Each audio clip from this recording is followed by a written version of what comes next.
नमस्कार, आप देख रहे हैं राष्ट्रप्रथम और मैं हूं जय शर्मा। कुकी कुंज में आपका स्वागत है। नजर करता है आज की कूप पे। गांधीनगर में आयोजित भारतीय जनता पार्टी के महापौर और उप महापौर के राष्ट्रीय सम्मेलन में प्रधानमंत्री नरेंद्र मोदी वर्चुअल उपस्थित थे और उन्होंने शहरी विकास के विभिन्न पहलू पर विचारोत्तेजक मार्गदर्शन दिया। शिवराज सिंह ने कहा कि सचमुच में आज का दिन अद्भुत है। अगर हमें मध्य प्रदेश बनाना है तो मध्य प्रदेश बनेगा कौशल्य के माध्यम से। अगर युवा हाथों में केवल कौशल्य दे दिया जाए तो हमारे यही बच्चे चमत्कार कर सकते हैं। सचमुच में आज का दिन अद्भुत है। अभी हम गीत सुन रहे थे, मध्य प्रदेश गीत। उसमें बाद में ये कहा गया कि आओ बनाएं अपना मध्य प्रदेश। और मध्य प्रदेश अगर हमें बनाना है तो मध्य प्रदेश बनेगा स्किल के माध्यम से, कौशल के माध्यम से। मुझे आज कहते हुए प्रसन्नता है। कई बार ये चर्चा होती है, देखो कि जनसंख्या बड़ी प्रॉब्लम है, पॉपुलेशन के कारण दिक्कत है। मैं पॉपुलेशन कंट्रोल का विरोध नहीं कर रहा, लेकिन जिस जनसंख्या को, और युवा जनसंख्या हमारे यहां सबसे ज्यादा है, सबसे ज्यादा अपने देश में, ये जनसंख्या मैं कहना चाहता हूं हमारी कमजोरी नहीं, हमारी ताकत बन के उभरेगी। ताकत अगर युवा हाथों में केवल कौशल दे दिया जाए तो हमारी यही बच्चे चमत्कार कर सकते हैं। आप भी चमत्कार कर सकते हो। अनुराग ठाकुर ने कहा कि दिल्ली के शराब घोटाले के तार पंजाब से जुड़े हैं, जिसके किंग पिन अरविंद केजरीवाल है। शराब घोटाले से ध्यान भटकाने के लिए आम आदमी पार्टी विश्वास मत जैसी ड्रामेबाजी कर रही है। ये वो लोग हैं जो दिल्ली और पंजाब में पूर्ण बहुमत से हैं। केवल जनता को दिखावा करने के लिए, असली मुद्दे से हटने के लिए शराब घोटाला, जिसके किंग पिन अरविंद केजरीवाल है, मुख्य आरोपी मनीष सिसोदिया है, ये अपने भ्रष्टाचार के मामलों से जनता का ध्यान हटाने के लिए, शराब घोटाले से जनता से बचने के लिए ये इस तरह का प्रोपेगेंडा करेंगे दिल्ली से पंजाब तक। लेकिन मैं इतना ही कहूँगा, कार्रवाई कानून के तहत होगी और जांच एजेंसी अपना काम कर रही है। अगर शराब नीति इतनी पाक साफ होती तो इनको वापस ना करनी पड़ती। और किस कारण से इन लोगों ने करोड़ों रुपए, 140 करोड़ रुपए शराब के ठेकेदारों का और अर्नेस्ट मनी डिपॉजिट एक और ठेकेदार का वापस क्यों किया, वो किसको मिला, और पंजाब के चुनाव से पहले कितना पैसा आम आदमी पार्टी ने किन लोगों से लिया जिनको ठेका देने के लिए पॉलिसी दिल्ली में रद्द कर दी, उसको पंजाब में लागू करने जा रहे हैं। मैं यही कह रहा हूँ, एक के बाद दूसरी जगह घोटाला करने की इनकी आदत बन गई है। शराब नीति के कारण शराब घोटाला पंजाब में, दिल्ली में हुआ और उसके तार पंजाब से जुड़े। अश्विनी वैष्णव ने कू करते हुए कहा कि प्रधानमंत्री नरेंद्र मोदी का वीडियो शेयर किया और लिखा, स्वास्थ्य से समृद्धि की ओर बढ़ता नया भारत। आइए देखते हैं। जब भी मानवता के सामने कोई संकट आता है तो भारत सॉल्यूशन के साथ सामने आता है। दोस्तों, यही नया भारत है, यही नए भारत की ताकत है।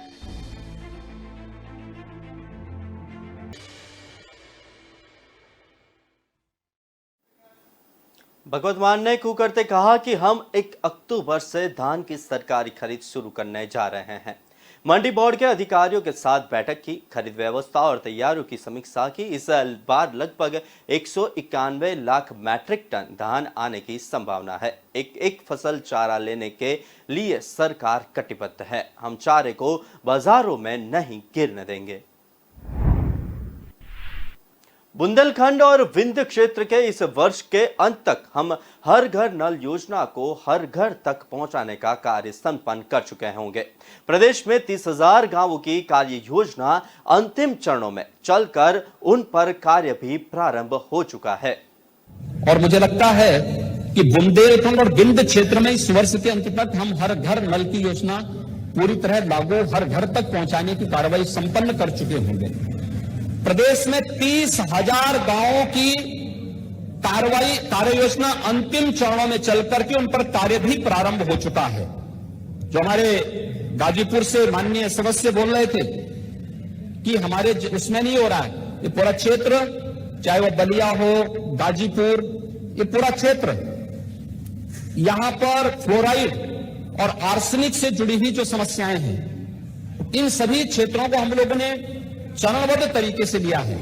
आर्सेनिक, फ्लोराइड, इंसेफ्लाइटिस से ग्रसित क्षेत्र, या फिर उन क्षेत्रों में जो जहां पर खारा पानी की समस्या है, जो पहले से डार्क जोन में चिन्हित हैं, सरफेस वाटर हो या ग्राउंड वाटर हो, इसका बेहतरीन उपयोग करते हुए हर घर नल की योजना को लागू करने की कार्रवाई चल रही है। लेकिन उनको इस पे भी अफसोस है कि ये क्यों हो रहा है, वे नहीं कर पाए, तो उनको अपने किए पर पश्चाताप नहीं, लेकिन आज हो रहा है कि उनको बुरा लग रहा है। मुझे लगता है ये अच्छी प्रवृत्ति नहीं है।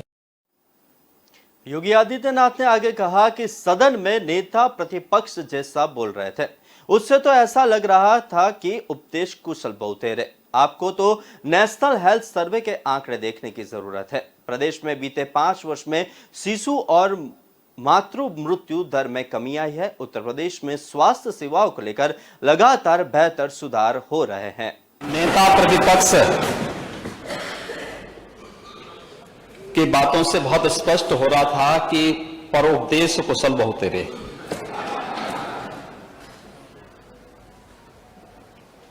और उनको यह भी नहीं पता था कि वह जो बोल रहे हैं आखिर किसको बोलना चाहते हैं। इस प्रदेश में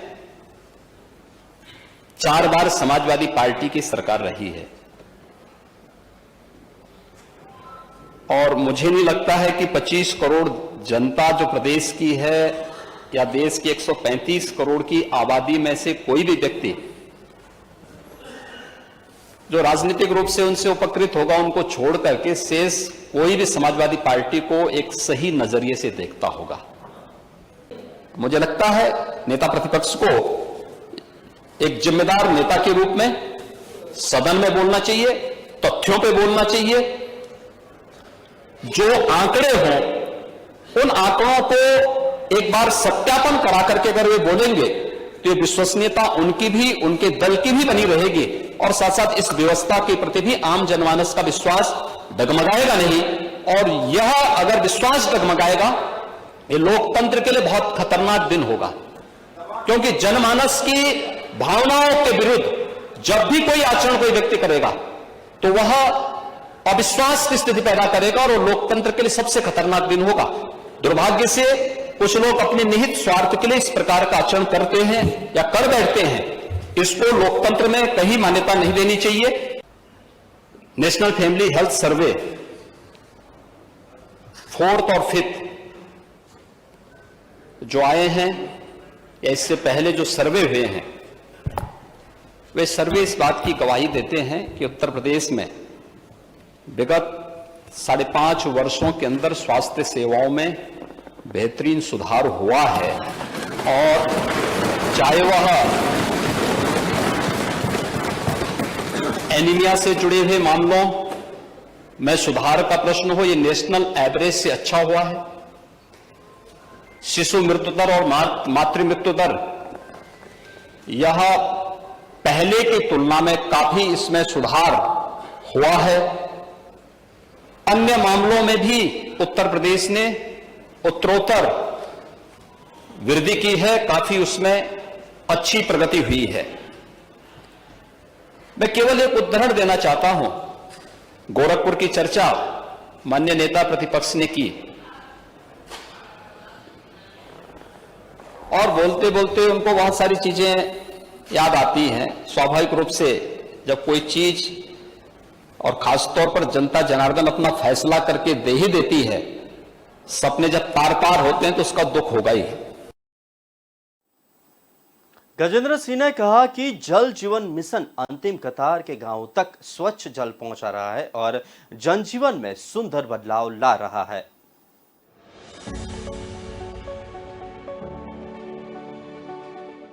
जो कल भटकते थे पानी के लिए, उनके घरों में आज नल से जल जा पहुंचा है। जो कल तक टैंकर का इंतजार करते थे जीने के लिए, जल जीवन मिशन से उनके गांवों तक जीवन जा पहुंचा है। ये जन भागीदारी से जुड़ा बहुत बड़ा जन आंदोलन है। ये village driven, women driven movement है। जल जीवन मिशन ऐप से अब पानी की गुणवत्ता भी सुधरेगी। हर घर जब शुद्ध जल पहुंचेगा तो बच्चों की सेहत भी सुधरेगी। प्रसाद की तरह करो पानी का उपयोग। देखो जल बर्बाद न होने पाए। देखो अब फिर कहीं भी टैंकरों से पानी पहुंचाने की नौबत आने न पाए। जो पिछले 70 साल में हासिल किया जा सका, उसमें कई गुना ज्यादा काम 7 साल से भी कम समय में किया जा रहा है। कठिन लक्ष्य है, लेकिन ऐसा कोई लक्ष्य नहीं जो भारत के लोग ठान लें और उसे प्राप्त ना कर सके।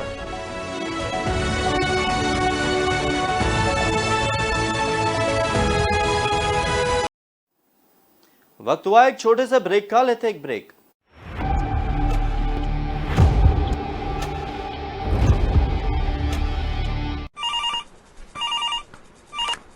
हेलो पुलिस, पुलिस कितनी बार बोला माइंड योर ओन बिजनेस।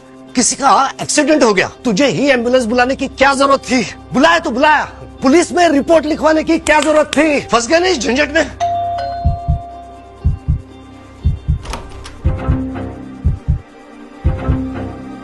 आप इनके पिताजी?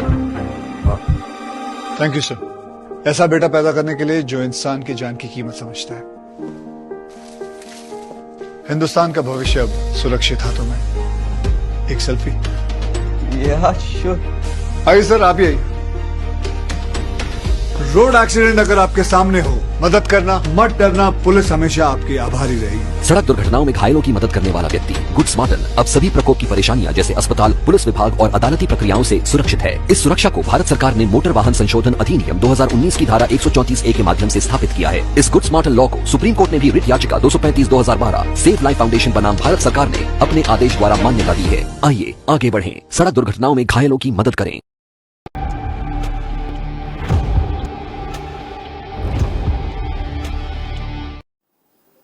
ब्रेक बाद नजर करते हैं आगे की कूप है। शिवराज सिंह ने कहा कि ये 21वीं सदी है, कौशल्य की सदी है। जिसके हाथों में कौशल्य होगा वे आगे बढ़ेंगे और देश एवं प्रदेश को भी आगे बढ़ाने में बहुत महत्वपूर्ण सिद्धि होंगे। भोपाल में प्रथम राज्य स्तरीय ITI दीक्षांत समारोह में मंत्री यशोधरा राजे सिंधिया जी के साथ भाग भी लिया। उपराष्ट्रपति जगदीप धनखड़ ने कहा कि लोकतंत्र और अर्थव्यवस्था तभी फलती फूलती है जब शासन प्रणाली में प्रत्येक चरण में पारदर्शिता और जवाबदेही परिलक्षित होती है। आज नई दिल्ली में 49वें राष्ट्रीय प्रबंधन सम्मेलन का उद्घाटन करते हुए उन्होंने कहा कि उद्योग जगत के नेता अर्थव्यवस्था में दक्षता में सुधार लाने में महत्वपूर्ण भूमिका निभाते हैं। धनखड़ ने कहा कि भारत शिक्षा से लेकर व्यवसाय से लेकर शासन तक लगभग हर चीज के लिए डिजिटल तकनीक के उपयोग में वैश्विक नेताओं में से एक है। Democracy and economy can thrive, blossom, yield results only in an ecosystem that is transparent and accountable. Discussion with anyone, howsoever subtle it may be, howsoever rational it may be, is confined to the domain of subjectivity. A system is now emerging. I can appreciate that many have some ideas. It will always happen. When we have a better road infrastructure, we will look for the next benchmark. That is but natural. But we will have to focus on a mechanism, take pride in the rise of India. देवभूमि हिमाचल को क्षेत्र में शीर्ष पर पहुंचाने हेतु हम एक ईमानदार और समर्पण भाव से कार्य कर रहे हैं। प्रदेश के इस विकास सफर में हमें जनता का भी सहयोग प्राप्त हो रहा है। मुझे विश्वास है कि प्रदेशवासियों का आशीर्वाद सदैव मिलता रहेगा। आज सराज के खारसी में आयोजित कार्यक्रम को संबोधित किया।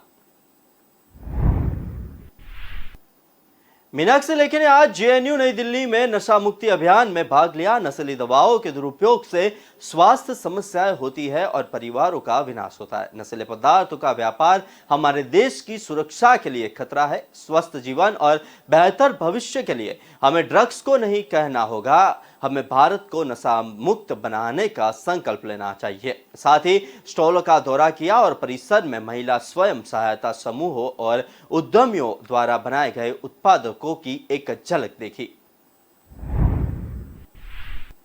दुनिया की किसी भी मुद्रा में लोगों की आस्था का कोई मूल्य नहीं। गुरुवार 22 दिसंबर को पंजाब विधानसभा का विशेष सत्र बुलाया जाएगा और यह विश्वास मत देकर कानूनी रूप से साबित होगा, क्रांति की जय हो। उज्जैन पोहा फैक्ट्री में हुए अग्निकांड में हताहत हुए परिवारों के साथ शिवराज सिंह चौहान और समस्त मध्य प्रदेशवासी है। दुख की इस घड़ी में परिवार और बच्चे स्वयं को अकेला न समझे। ईश्वर से दिवंगत आत्माओं की शांति के लिए प्रार्थना की और हम सब शोकाकुल परिवार के साथ हैं। 2 लाख रुपए फैक्ट्री की ओर से और 2 लाख रुपए मुख्यमंत्री स्वेच्छानुदान से प्रदान करने के अलावा 2 लाख रुपए की अतिरिक्त सहायता प्रदान की जाएगी और घायलों के इलाज का संपूर्ण व्यय राज्य सरकार वहन करेगी। है ना, एक तो इलाज कहाँ है कलेक्टर जी सर, इलाज की पूरी व्यवस्था जो घायल है पूरा खर्चा सरकार उठाएगी। 2-2 लाख अभी वहाँ से मिले हैं, नहीं मिले सर, मिल गया एक मालिक ने दिए थे। तुम मत बोलो, मैं मंत्री जी के निर्देश अनुसार वो मिले कि नहीं, इनको मिल गए। 2-2 लाख स्वेच्छानुदान से देंगे और 2-2 लाख वो और देंगे, सब 6-6 लाख रुपए मिलेंगे। परिवारों को पूरी ढंग से चिंता करेंगे और जो भी कर रहा है ना, सुनो मेरी वो भी देखेंगे। हमारी बात हुई माननीय मुख्यमंत्री जी से, उन्होंने निर्देशित करा तो व्यक्ति मालिक शिवराज सिंह ने कू करते हुए कहा कि शिक्षा के 3 उद्देश्य होते हैं: ज्ञान देना, कौशल्य देना और नागरिकता के संस्कार देना। ज्ञान हमें बताता है कि क्या करना है और कौशल्य हमें बताता है कि कैसे करना है। शिक्षा के 3 उद्देश्य होते हैं। एक ज्ञान देना, दूसरा कौशल देना और तीसरा नागरिकता के संस्कार देना।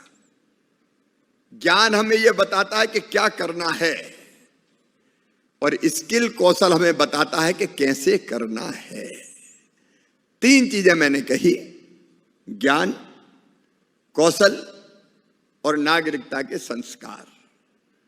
अब देखो, मुख्यमंत्री के नाते भी मैं सोचता हूं तो मुझे लगता है जिनको विशेषज्ञता हासिल करनी है, जिन बच्चों को किसी विषय विशेष में मास्टर्स की डिग्री लेनी है, अब मास्टर्स की डिग्री नहीं, इसका मतलब है कि उस विषय में उन्हें विशेषज्ञता हासिल करनी है, तो उसके लिए तो उच्च शिक्षा बहुत बेहतर है। ठीक है, मुझे कहते हुए कोई संकोच नहीं है कि जिनको विशेषज्ञता प्राप्त करनी है विषय में, वो उच्च शिक्षा प्राप्त करें, मास्टर्स करें। लेकिन जिनको ये लगता है कि हम पढ़ने लिखने के बाद, देखिए 12वीं तक नेसेसरी है, सबको पढ़ना ही है, उसके बाद अगर हाथों में कुशलता सीखनी है, काम धंधा करना है, जॉब करना है, अपना छोटा मोटा उद्योग अपना खुद का शुरू करना है, तो उनके लिए सर्वश्रेष्ठ मैं मानता हूं ITI। सचमुच मैंने ये बात मैं दिल से कह रहा हूं, अंतर आत्मा से कह रहा हूं। और नहीं तो दिशाहीन पढ़ाई का मतलब क्या है। और आज इसका ये कार्यक्रम इसलिए किया हमने कि कोई ये ना करे, ये ना कहे कि ITI कोई छोटी मोटी पढ़ाई है। ITI जरूरी है बच्चों के हाथ में स्किल देने के लिए, कौशल देने के लिए। और जिन हाथों में कौशल होगा वो बेरोजगार नहीं हो सकते, ये मैं दावे के साथ कहता हूं। उनको जॉब मिलेगा और उसके माध्यम से अपने प्रदेश और अपने देश की प्रगति के भागीदार होंगे। शिवराज सिंह ने आगे कहा कि मैंने सिंगापुर में देखा कि वहां आईटीआई बहुत उन्नत है। वहां हवाई जहाज सुधारने से लेकर सुई बनाने तक के सभी काम होते, इसलिए हमने अपने यहाँ की आईटीआई को विश्व स्तरीय बनाने का संकल्प लिया है। मध्य प्रदेश में अपन ग्लोबल स्किल पार्क बना रहे हैं। मैं सिंगापुर गया था, यशोधरा जी जानती हैं, तो सिंगापुर में मैं देख के आया कि वहां की आईटीआई बहुत उन्नत थी और वहां हवाई जहाज सुधारने से लेकर सुई बनाने सारे काम होते थे। तो मैंने देखी कि अपनी आईटीआई में हम 3-4 ट्रेड पहले पढ़ाते थे कांग्रेस के जमाने में, 2-3 रहते थे बड़े प्रसिद्ध फिटर, 1-2 और, उसके अलावा कुछ नहीं था। आईटीआई देखो तो टपरे में चल रही है, बिल्कुल पानी गिरे तो छत्ता लगाओ वहां। अब ये 2-3 ट्रेड में अगर कोई ट्रेंड भी हो जाए तो इनको उतना काम नहीं मिलता था, और इसलिए हमने तय किया कि हम विश्व स्तरीय आईटीआई, हमारे आईटीआई को धीरे धीरे बनाएंगे। इसलिए गोविंदपुरई में ग्लोबल स्किल पार्क बन रहा है और अगले साल यशोधरा जी उसको देख रही हैं, बिल्डिंग के निर्माण का काम जारी है। वो भी बीच में हमारी सरकार चली गई थी तो जरा धीमा हो गया था, लेकिन अब पीछे लगे और वो काम तेजी से, अभी 6000 बच्चे, बाद में 10,000 बच्चे ट्रेन करेंगे। इस बात की गारंटी होगी कि वहां से निकलने के बाद प्लेसमेंट मिलेगा ही किसी भी हालत। महाकालेश्वर मंदिर कॉरिडोर उज्जैन, इस दिव्य और भव्य कॉरिडोर का लोकार्पण देश के यशस्वी प्रधान नरेंद्र मोदी 11 अक्टूबर को करेंगे। देखते हैं इस कॉरिडोर की एक झलक।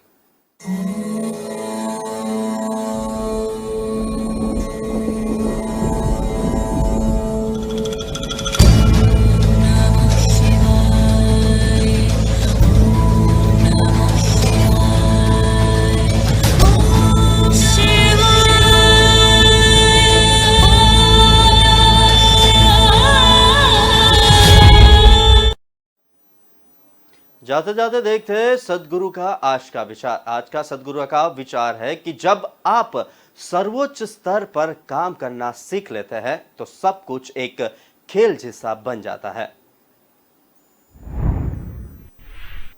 कुकी कुंज में आज बस इतना ही, लेकिन विस्तार से खबरें पढ़ने के लिए आप हमारे वेबसाइट का भी प्रयोग कर सकते हैं। हमारे वेब का पता है www.kalamkartavya.com। हमारी कलम ही हमारा कर्तव्य है के उद्देश्य के साथ खबरों के साथ आप राष्ट्रप्रथम के साथ देखते रहिए। नमस्कार।